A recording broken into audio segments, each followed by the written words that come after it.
Hello, everyone. I'm Eleanor Harwich, Director of Research at Reform, and welcome to today's event on digital public services.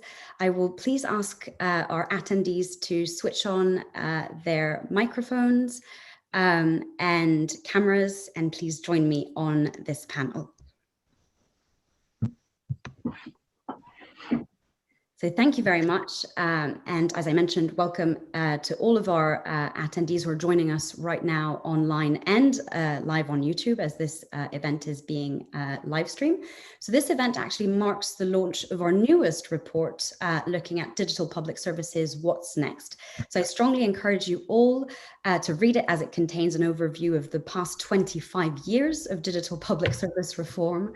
And it highlights where great advances have been made, particularly when we look at transactional services like the DVLA or HMRC, and areas where progress has stalled a bit more, and perhaps there has been more rhetoric rather than action, particularly when it comes to the very sexy topics of looking at legacy IT and data infrastructure.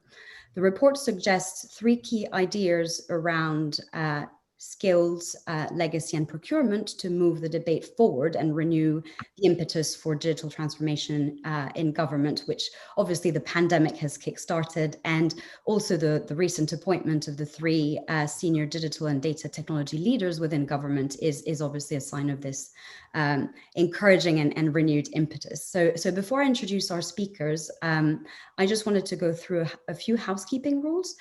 So as I mentioned, this event is being live streamed on YouTube. So if you're just joining us right now and have missed the beginning, you can definitely and will be able to definitely watch it again on YouTube. At the bottom of your screen, you should all be able to see a chat function and then another little button that says Q&A.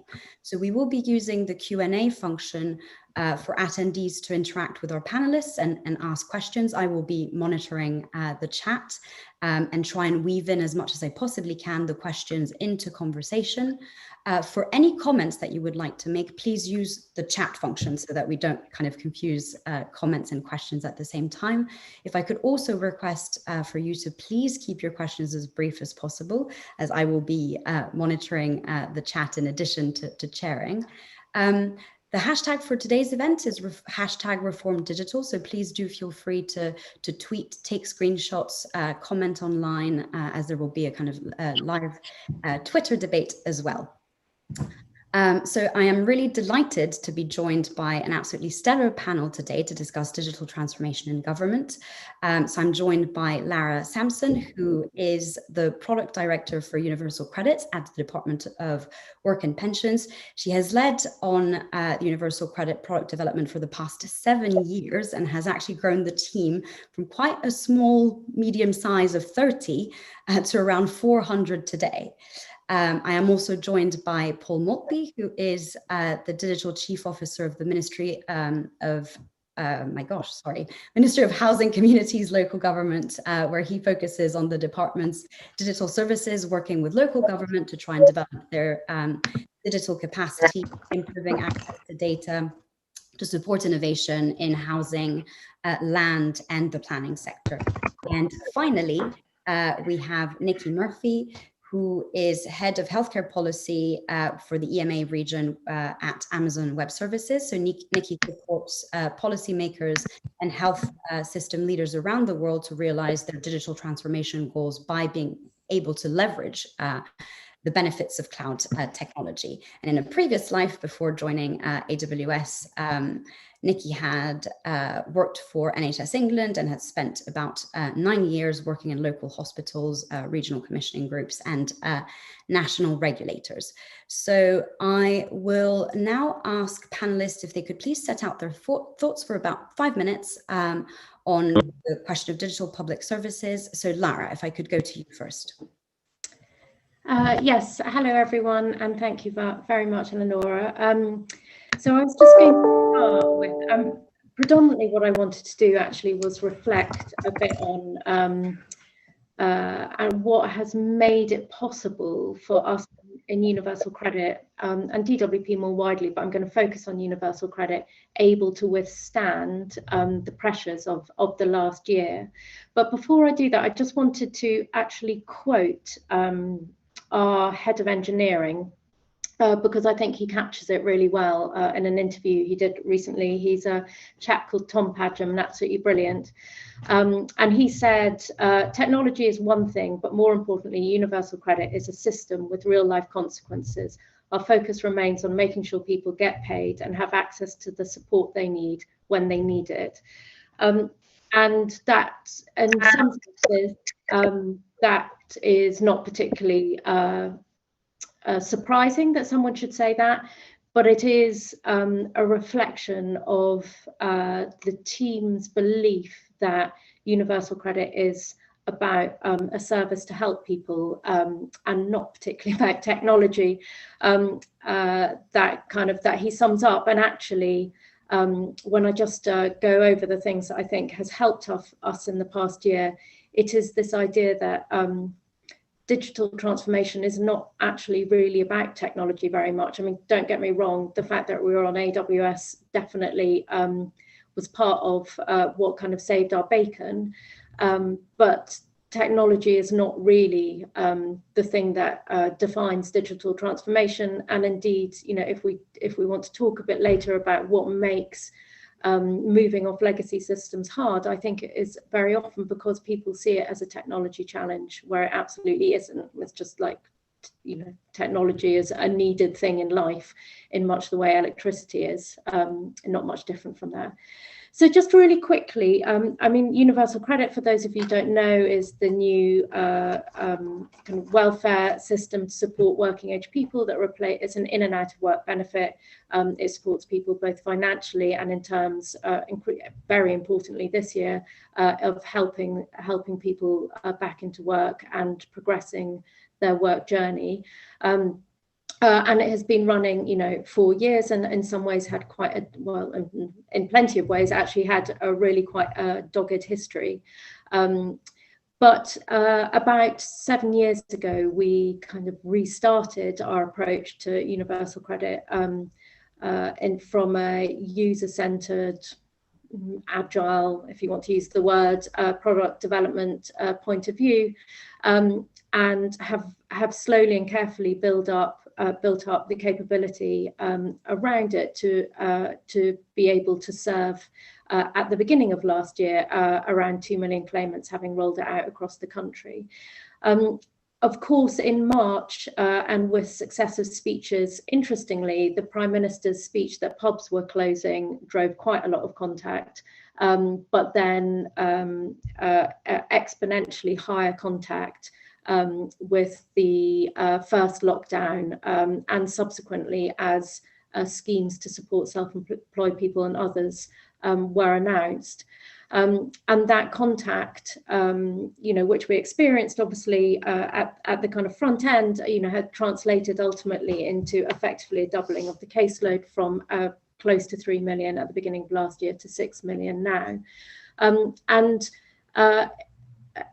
many countries have seen kind of queues around the blocks to their welfare systems, having experienced obviously a similar scale of people in need. And the question is, how did we avoid that? And I want to just call out a few things.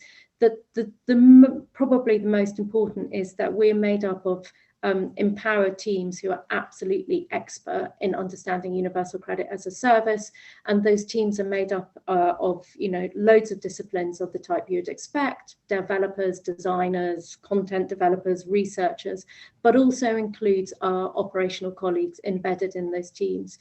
And therefore, between those individuals, they know exactly what levers to pull, not just in terms of the system, but the entire operating model and what effect it will have. So when we said, okay, all that matters is that everyone gets paid, all you had to say was to the 14 teams, all that matters is that everyone gets paid, and they immediately collectively know what to do. What they did then triggered endless changes in the service. So typically we make about 4 to 6 changes, releases in a month. In the month of, you know, from the end of March to the end of April, we made about 79 of those changes. And of course, that is because we have a very, very mature, well-trodden path of kind of release management, which sounds very technical, but of course it's not just getting something safely out through testing and so on into a production environment. Actually, it's about making sure that we have all the messaging out to both our claimants, but also our internal colleagues. So we have learning development guidance, update notices, all embedded in our usual ways of working. And thirdly, the thing we had is absolute trust between particularly ourselves and our operational colleagues, so that they knew that when we were wanting to do something, that we would be completely focused, that they could rely on us to deliver, that the thing wouldn't break. And the wider organisation, actually including our ministers at that point, we had enough trust that they helped the governance work with us and to kind of release, if you like, the power, that existing power of the team working very, very closely with our operational colleagues to cope with the pressures. They're just so that those were our, without those things, there is absolutely no way that we would have been able to pay double the caseload at the end of the year and 90% of over 90% of people on time and in full. But I do think that there is a reflection for us now to be had, where I think people look at what's happened over the past year and said, it's amazing what level of transformation can be released when you're focused on wanting to achieve something. And that is definitely true. We had one aim and one aim only, and that clarity of outcome releases incredible transformational power. That we've, and in many ways, the design of universal credit has kind of leapfrogged on as a result. However, it is also a little bit kind of fanciful that it's something that can be maintained. You make design choices that will almost certainly carry debt in the future. We definitely have a fraud problem that results from it. And I do think there is something about harnessing, what we've learned and making sure that we hold on to the good, but not deceive ourselves into the idea that it is a sustainable way of working. I'll stop there, Eleanor, for now anyway. Thanks, Lara. Thank you so much. And now, Paul, could I ask you to please unmute yourself and set out your thoughts on digital transformation or your experience of digital transformation in government? Thank you. And sorry for my connection. Had a bit of a wobble there earlier. So yeah, Paul Morby, I'm Chief Digital Officer at MHCLG, and a lot of what Laura just set out there feels really familiar. I mean, I think this question of what's the state of digital transformation in the UK government at the moment, I think the first thing I would say is it's right to acknowledge some really significant progress in this space. Back to 2010, perhaps a little bit before that, in central government now, we do know how to build user-centered, technically competent services in a way that perhaps we had struggled at before. And you see that in many ways, as Laura said, in the competence of the full range of digital professionals that we have in government. Some of the folks in MHCLG have been there a long time, others much less so, and only see themselves as being likely to be with us perhaps for a couple of years before they go and work in a different sector and in digital roles. So the progress we've made, I think, credit very much to the early leadership in GDS, ministers at that time, and now I'm also very excited about the announcements about the leadership of the digital functions in government made just this last week. I think a second thing I'd say is about being clear that whilst progress has been very substantial, it's also been uneven.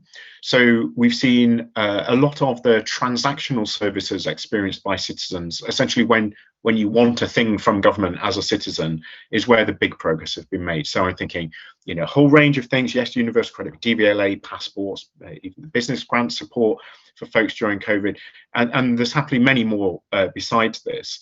In MHCLG, we don't have that many of those. We have things like energy performance certificates, which we recently refurbished, making sure that it was more user-centered, better tech, and critically, it's got a better, the data fundamentals are there. So linked to proper geospatial standards, so it's critical for feeding that data out to the prop tech industry to make the most of. So it gives you things like all the things that help you with net zero, but also price per square foot. It's quite an interesting service.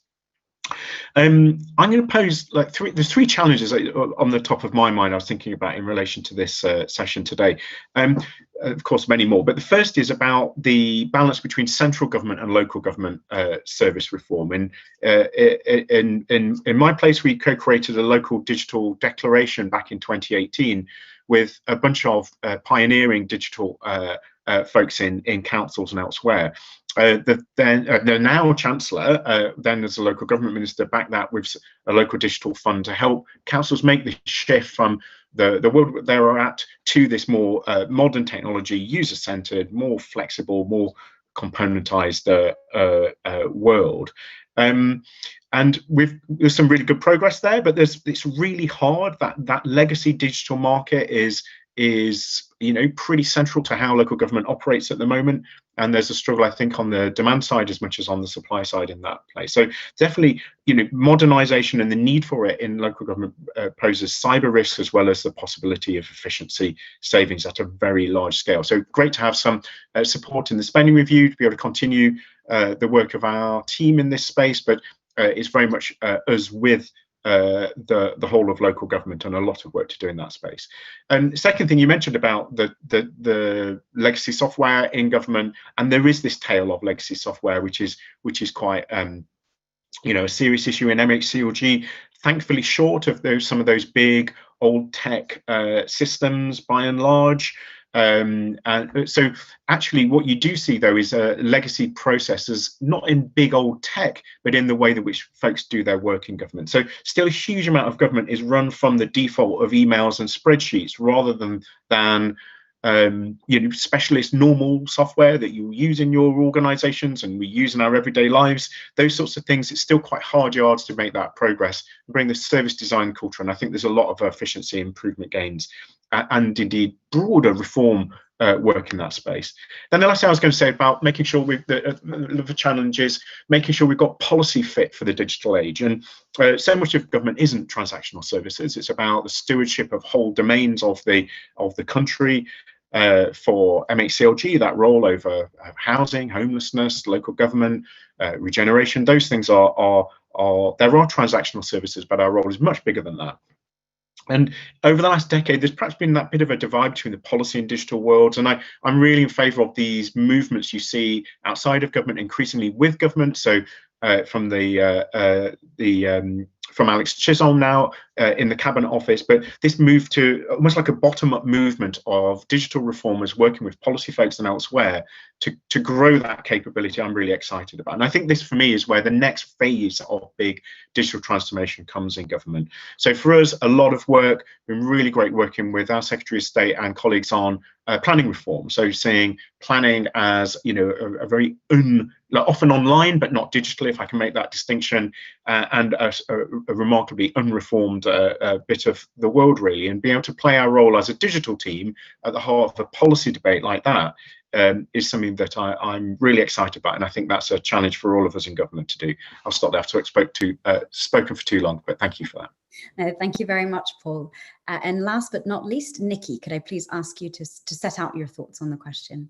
Thanks, Ellie. Absolutely. And it's been fantastic already to hear. I find I'm inspired whenever I'm on calls with people like Lara and Paul, hearing what their teams have been able to do in response to the COVID-19 pandemic. So thank you for that. And I think we've really seen in AWS during the COVID-19 pandemic the benefit that organizations have reaped from having the right technological foundations in place.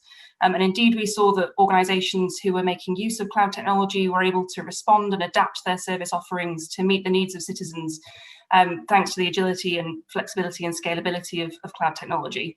And indeed, because it's quite quick to set up, we saw operational services being stood up far quicker than we might have seen if more traditional technology had been used. I just wanted to touch on a few examples of those, if I may. So particularly with citizen-facing services, it was just so impressive to see the scale and pace that the public sector was able to respond with. Examples we've heard already, and lots of others too.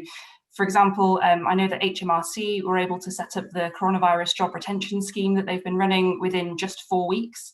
It runs predominantly on cloud technology, and that's something I understand would have taken months in the past. So the speed with which that service was able to support furloughed workers, I think, was really impressive.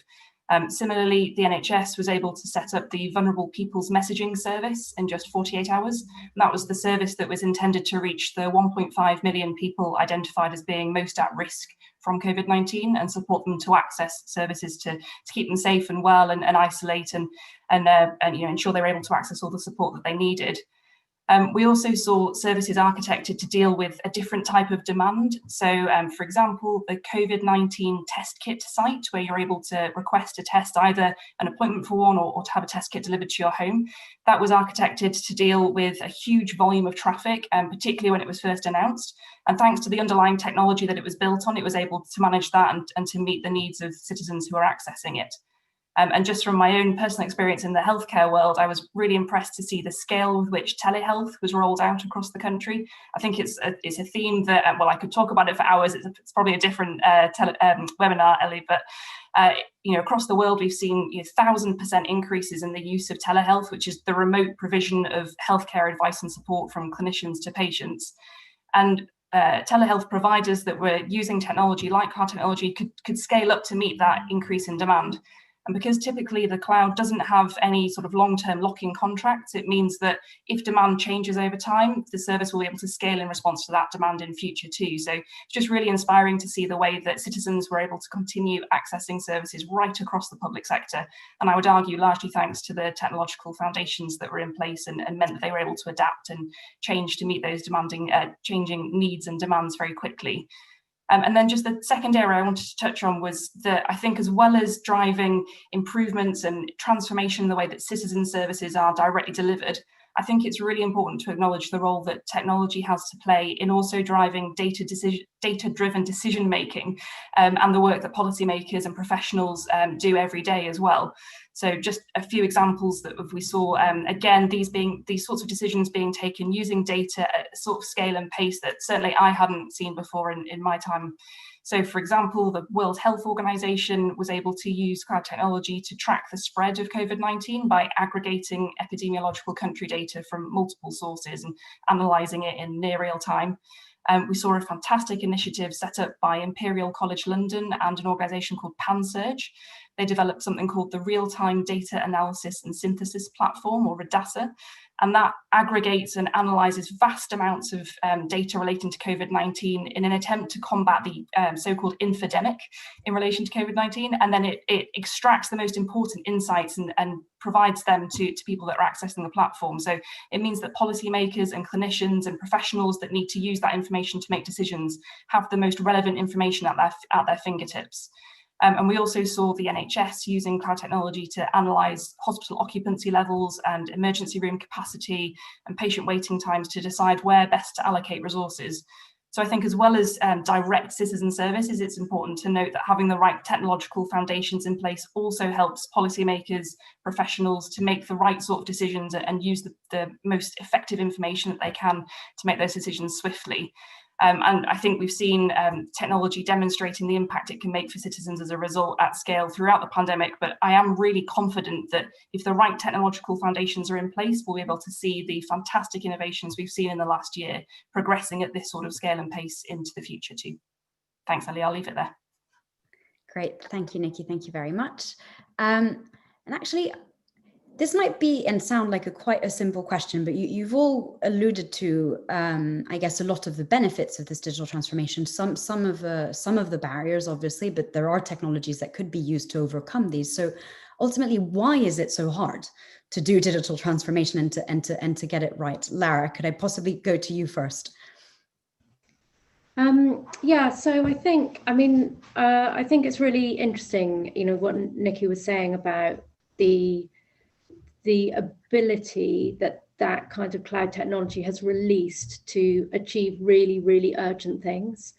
And I think that is what is often missing. I think the reason it is so hard is that too often there is a tendency to look at digital transformation as something to do for its own sake, or something to do for efficiencies, which is understandable and not always wrong. But in my experience, the way of achieving digital transformation is to worry less about digital transformation and focus more on what you are actually trying to achieve. And I think what we've seen with all the examples, and I can see there's one in the chat bar as well, all these examples is like the imperative has driven transformation. The imperative has not been digital transformation. The imperative has been, we need to analyze this data in order to inform, you know, where we put people, you know, who, you know, we need to be able to reach our patients. We need to be able to, you know, in our case, reach our claimants. We have to be able to speak to them. So the imperative drives the transformation. And I think the reason it's so hard is that imperative, like, you know, we kind of talk in outcomes, which has become such familiar kind of phrase. It's almost lost its meaning, but you know, it's like, what are you trying to actually do? And if you're driven by, like, you know, the urgency of achieving that thing, the transformation actually follows. I think it's about that, and not being driven by the sense of digital transformation is the end goal. Right, and actually, as a follow-up to that, because there was an attendee who asked a specific question, actually on I guess one of the byproducts of digital transformation, which is to be able to you know, reduce fraud, reduce error in payment, and the kind of benefits of technology around that. So, I mean, I guess what are your views as to what role technology can play? Because often it is seen as sometimes as a main goal by policymakers as well, that kind of efficiency piece. Yeah, so I mean, I think fraud and error is a really kind of interesting example where there is a little bit of a tendency again to get hung up on the technology, like surely artificial intelligence and machine learning can help reduce fraud and error. Absolutely it can, but it won't reduce it if you don't understand your underlying causes of fraud and error, or learn how to use it to help you understand that. So I think it comes back again to technology. If it's not harnessed by people who have a deep understanding of A, what they're trying to achieve, and B, the problem that they have, is just technology. And can't actually help you. Definitely, you know, we have, you know, really quite good understanding of the drivers are for our fraud and error, but we need to get deeper still to be able to use the power of technology to start to learn and teach us more. That, you know, the potential is huge for us to learn more than we currently know, but it will only be released by us engaging really deeply in the problem. And one thing I think organizations find frustrating is, in order to release the power of the technology, you actually have to get into quite a lot of detail. It doesn't really work in, you know, strategies and slide decks. It only works by creating teams, you know, who are like released and empowered to get to really understand the problem that they have with the imperative of what they're trying to achieve. Paul, I see you nodding. Do you agree that ultimately one of the kind of key reasons why digital transformation is difficult to achieve is because people potentially don't appreciate the importance of the kind of human aspects, and that it really is about creating ways of working, trying to work in a completely different manner, potentially breaking down barriers and silos between departments? Is that the kind of crux of the matter? Yeah, at risk of sounding like a controversialist, I think I'm not sure if it is that hard. So of course there are things that are hard, right? But I think the starting assumption is that, you know what, we do services all the time across government in our teams. It's a normal thing, right? I think we've left those days where people thought, oh my word, I'm going to be in charge as a senior official in government of some digital or technology program, therefore that's the last thing I'll ever do in my career. It'll all go wrong and it will be a terrible sort of burden to bear. These days are long behind us. So just a question in the chat about the join up between different organizations, and Nikki mentioned it a moment ago, but when we got a call on, what was it, the Thursday night before Easter for the shielding of vulnerable people's service. And what we did is we worked across with a digital team, with our folks, like, entirely online as of that day, with our colleagues in GDS, with DWP, with HMRC, with the NHS and Department for Health Social Care. And we got that call on the Thursday night. We had live code working on the Monday evening. and that developed, and it still, still develops and iterates as a service. We do things with our teams internally, not just to kind of help with technology. I'm just thinking of a recent thing like helping people do rostering service instead of sort of managing it all on some crazy spreadsheets. Like, look, just let us help you with some, the software that can help you through this process. And it's not just the software, it's taking the teams through the process, it's the service design, it's the user research that helps a relatively small team deal with a problem. And that's just normal. We just do that stuff day in, day out. So that's not hard. What's hard is doing that across the level of an entire benefit system or a planning system, or in an organization that has never worked in that sort of way before. That is genuinely hard. And it's hard for lots of reasons. It's hard for sometimes the technical link up, where you've got old stuff that just doesn't work and play properly in the way that Nikki alluded to. But I think in many ways, much more, as Laura said, it's the culture, it's the people, it's the learning of what's done, it's the understanding sometimes to senior level as well as to junior level about what this stuff is, what questions to ask, how to make this stuff work, where that is still hard. And I'm sure that's it's as hard if you're in a big old bank, or I don't know, like a big old retail organization. It's probably just as hard as in a government sector sometimes. So there's a bit of disputing of, is this stuff that hard? Actually, we do know how to do this. It's just, it takes time, effort, energy, and there are many barriers in the way when you're trying to do it at massive scale across complex public services. Thanks, Paul. Nikki, I saw you nodding away. Is there kind of any other element of potential difficulty that you might see with digital transformation, or do you agree with the kind of points that were made by Lara and Paul? Very much agree with the points Lara and Paul made. I think I was really struck by when Lara was talking at the beginning about having a single mission that was given to all of her teams about, we need to make sure people get paid on time. And I think one of the things we've seen throughout the pandemic has been a real focusing and people understanding collectively what the aim is, what the mission is that we're trying to achieve. And that, as Lara said, was not a technologically driven, we need to get tech out into all these services. It was, we need to deliver this particular outcome for our citizens. And I've certainly seen benefit in the past where, rather than having a tech strategy, we've had a tech-enabled strategy. So in the NHS, for example, the NHS long-term plan is not a tech strategy. It has a tech element. And I think you'll find technology on its kind of golden thread throughout it on most of its pages. But if we have a separate tech strategy, I fear that there's divergence that can occur.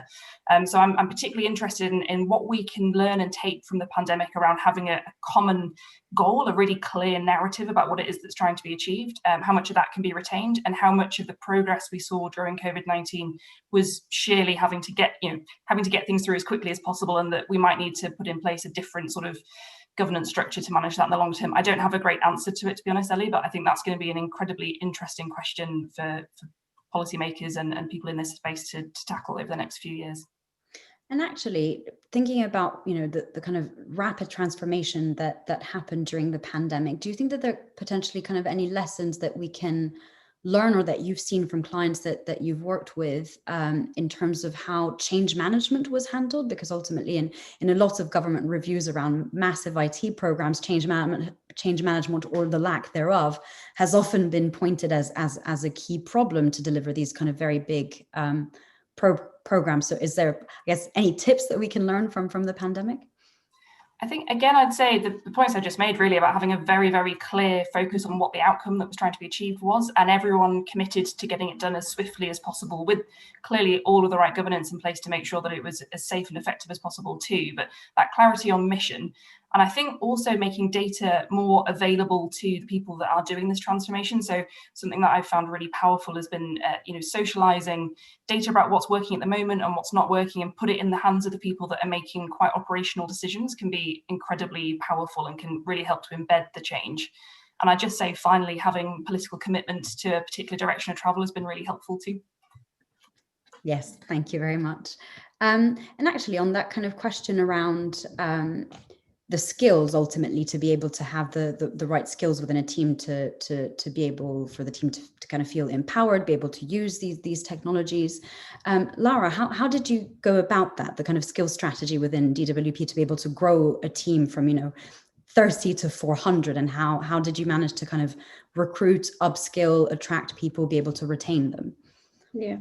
And I should well, I could start using this as a recruitment platform pretty quickly because we're very far from done, I should say. It's definitely not easy. I mean, before I just come on to the kind of the challenges, I guess, of getting the right capability into kind of public service.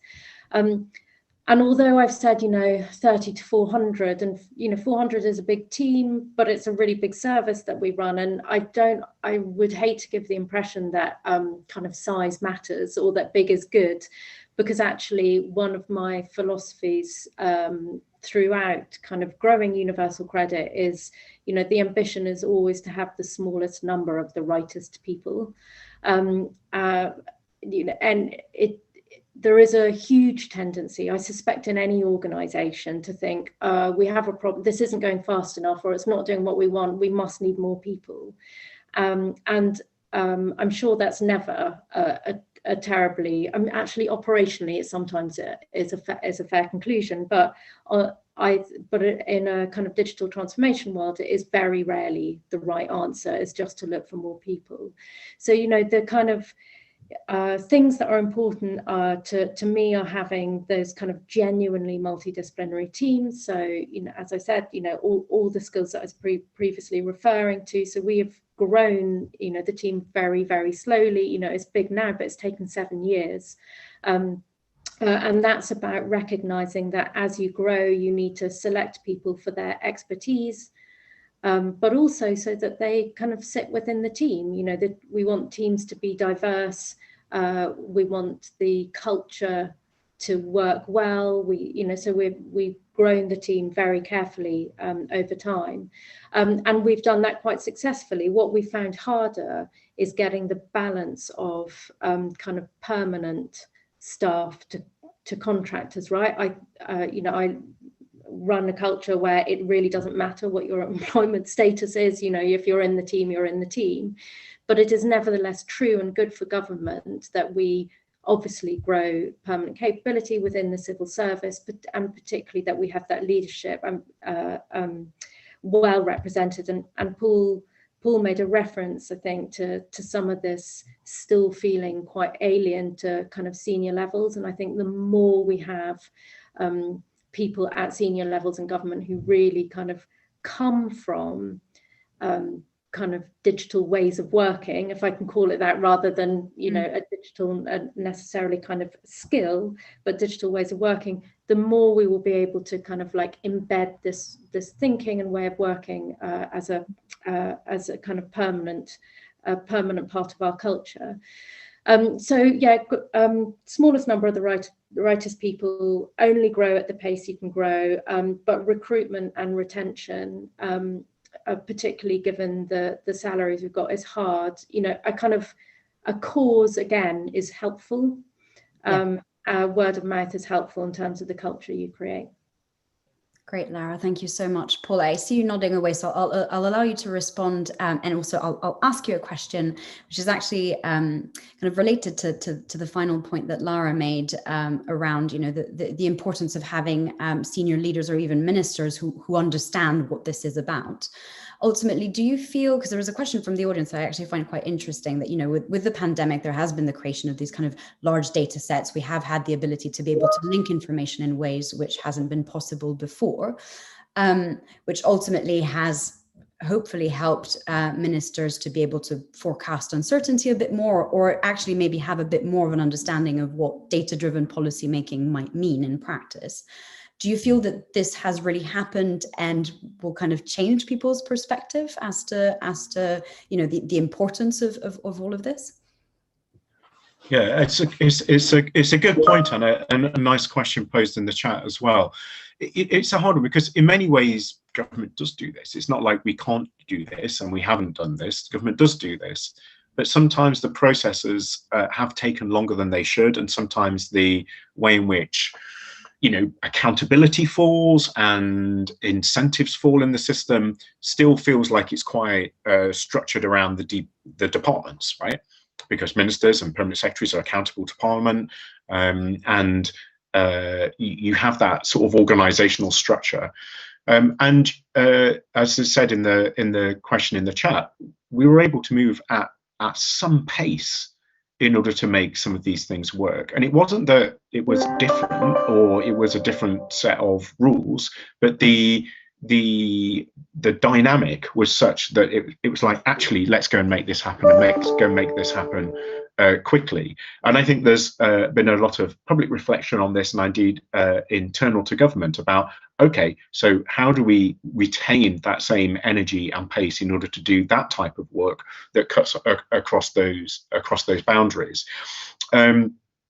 And sometimes there are technical things about this. It's like the ability to have the data at more at people's fingertips in a different sort of way, with the right checks and balances always, of course. There's a technical element of that, but I think it's largely not that. I think it's largely about going, actually, how quickly can we just work together across these boundaries? Because there's an organizational friction that always has to appear somewhere in the mix. It's like, how well can you deal with it when it comes? I think there's, what I'm interested in is, where do we have things that we can share and reuse, where we have, now we have, there's a starting of an API catalog that GDS have started to put together, still relatively thin compared to what it might be, and things like data.gov.uk, stuff that I was responsible for back in the day, perhaps as not as loved in it as it might have been up to this point in time. So I think there's a question about, okay, how do we deal with that and make that stuff work properly? But I think the interesting other question is, like, are there other, we've talked about sort of life events, and services don't neatly fit into the organization. How people live their lives doesn't, of course, fit into the neat organization of how government departments are structured. And there are examples of where we deal with this. The border actually is a pretty good example over the last few years, but perhaps it's not being as embraced as wholeheartedly as it might be, and you do see in some other countries folks starting to take this stuff on. And it makes me wonder, if we talk about life events like having a kid, or starting a new job, or starting a business, or getting married, or dying, and all those sort of events, like, will there be something where shielding was one of those things where actually this necessarily cuts across, I don't know, half a dozen government departments? We need to sort this out, and we need to sort it out this week, right? Will we be able to maintain that energy and commitment, given that people have seen how these things can now work and are more familiar with it within the government machine? I think we'll start to see perhaps some changes in that sort of space, and at least I hope we do. Great, thank you very much. I actually wanted to kind of move the conversation a bit more towards the difficulties that I guess people trying to make the case for moving away from legacy technology and kind of trying to deal with those infrastructure issues on the ground. I guess it's related also to a question that was asked by an audience member, which is ultimately, how, I guess, what approach to modernizing technology should you take, and how do you understand the kind of de-risking of modernization? How do you make the case for, it being potentially at one point more value for money to be able to kind of drive that transformation through than to stick with the kind of all clunky legacy systems?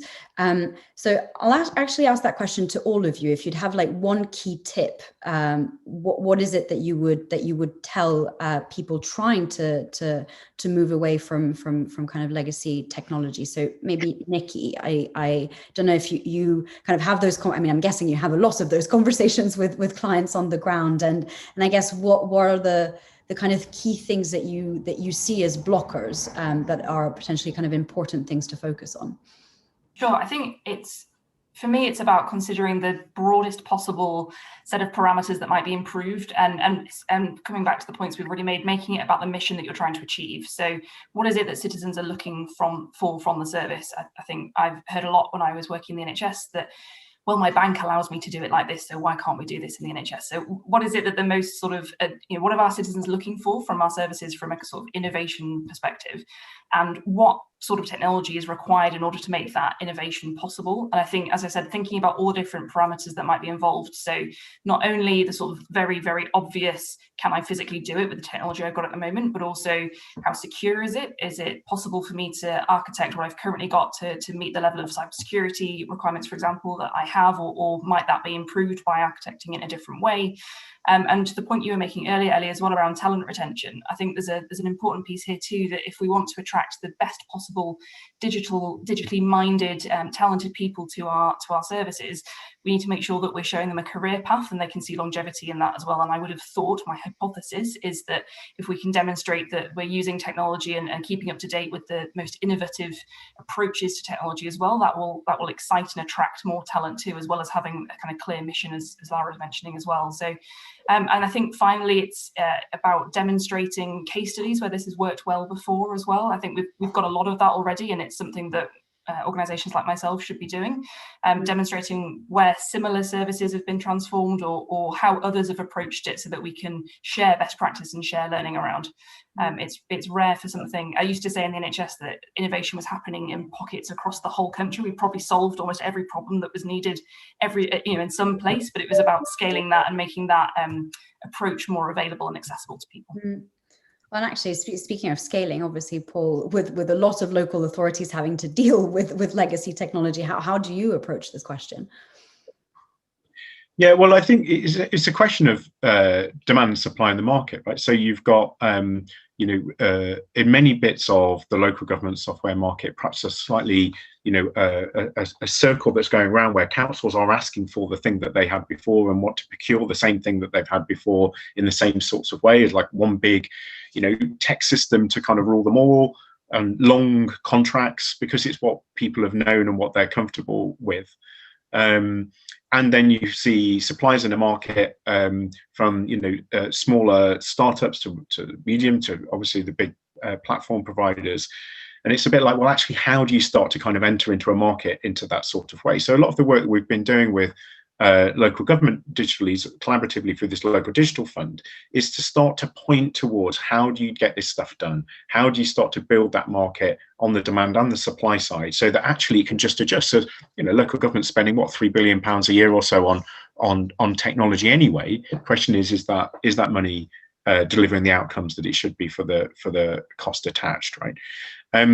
But let's be clear, it's hard to do that, right? It's not just you don't just sort of go, oh, just tick this box rather than that box. It requires, those local authorities to have the confidence in their digital capability. And I don't just mean in the technical teams, though that too, but also at the senior leadership level, finance director, chief executive, council leaders, and the heads of those service portfolios to be able to go, actually, we're going to take this risk to move off something that we've been doing for the last 10 years or so into a different sort of world.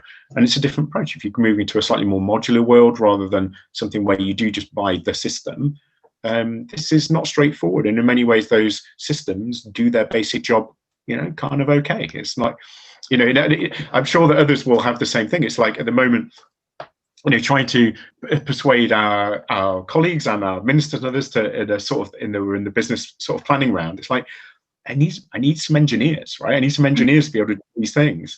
And trying to make the argument for engineers versus someone that's going to work on an immediate policy priority of ministers in the department, it's a hard ask, right? Because these are the back office folks that no one ever had before, and we were fine then. And so that same process, which I'm sure we'll get there in the end. But that same process is replicated, 360 odd times across England, Wales, in local government, and it's not straightforward to be able to make those changes where that's where you've known. But we do know, and this is where I feel like glass is half full. We've been through that. I see councils that are making some really excellent decisions on their services and how they are improving those. I see other councils wanting to share, reuse those services, go to those same sorts of suppliers. And in central government, we've seen that progress over 10 years. We know we see it in every other sector of every other bit of the world. This is a doable thing. It's fine. Great, thank you very much. Lara, I will come to you and allow you to respond, but if it's okay, I'll tag along one question that I think is actually quite interesting, thinking about kind of ways of working, trying to de-silo departments and potentially thinking about those kind of broader outcomes that at times the structure of government, due to its kind of departmental siloed nature, make it difficult to realize, because ultimately no one kind of fully owns them because it lies between several departments. So someone in the audience is suggesting, do you think that perhaps in terms of leadership to drive these cross-departmental projects, we should have maybe a Secretary of State for Outcomes? And do you think that could could potentially solve some of these siloed issues? Well, I hope we have quite a few Secretary of States for quite a few outcomes. That would be, I think, if we had one for outcomes, then that would be like having one great big Secretary of State. But I think I get the point. Like, could you have? It's kind of what Francis Maud, I guess, tried to do in the early stages of GDS, was like trying to break down these silos. Mm-hmm. I think my answer to that question, Ellie, and the kind of one you posed before, which is like, what is the one thing you would do to kind of move away from this legacy technology? I think you have to start by knowing what you're trying to achieve. I think so very often what we're trying to achieve gets like fudged and muddied. So if actually what you're trying to achieve is you just want to re-platform a bit of technology you have into a cloud hosting environment, because that will save you money and it will allow you to scale. And if you're able to do that, that's like fine, right? That's an okay thing to do. It's better than not doing it. But if you're actually saying, this service that we're running we could get better outcomes from it if it changed, we get better outcomes from it if it joined up better with some other government department services. We have rubbish information, data coming out of the service, and we're not able to improve our policies because of it. If those are your problems, then you have to say those are my problems. And the organization's responsibility is to set up the conditions for success for solving those problems.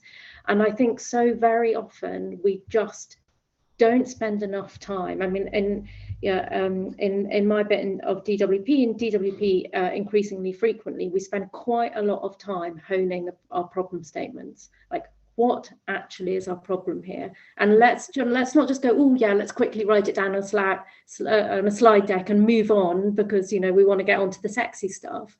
Understanding your problem that you want to solve, like, is the fundamental thing, because people can corral around that. If you all agree you have a problem, and that problem requires engagement with another government department to solve, like, there's no way out of it, right? Because you've agreed the problem. But if you kind of say, oh, we want to build a blah, you can do whatever you like, because building a blah is not solving a problem, and it's not an outcome, it's just getting you a widget. Yeah. So I think the power of really, really articulating carefully and collectively and at senior levels what you're actually trying to achieve, whatever it actually is, is the fundamental foundation for the conditions for success. Because then you just say, is this thing we're doing directly related to the thing that we're trying to achieve? And hopefully starts to provide at least some enablers to this kind of breaking down of silos. Great. Well, thank you so much. Actually, in the interest of time, I will be bringing the event to a close. But thank you so much to our three panelists for their remarks today, which was really, really interesting conversation. Just as a reminder to everyone, we have published a new report today looking at digital public services, what's next. So please look at it. It is available on our website, tweet about it. You will also, if you have joined this event late, be able to watch the video again on YouTube, as it will be available on our YouTube channel. And for those of you who would like to get involved with further work that we will be doing in the very sexy topic of legacy IT in the public sector, we will be continuing quite a big project looking at doing a policy hackathon on legacy IT in March. So please do get in touch with me. My email address is on Reform's website, or if not, with the events@reform.uk team, and they will put you in touch with me. So thank you again again to our panelists, and thank you to AWS for your support for this event. Thank you very much. Goodbye.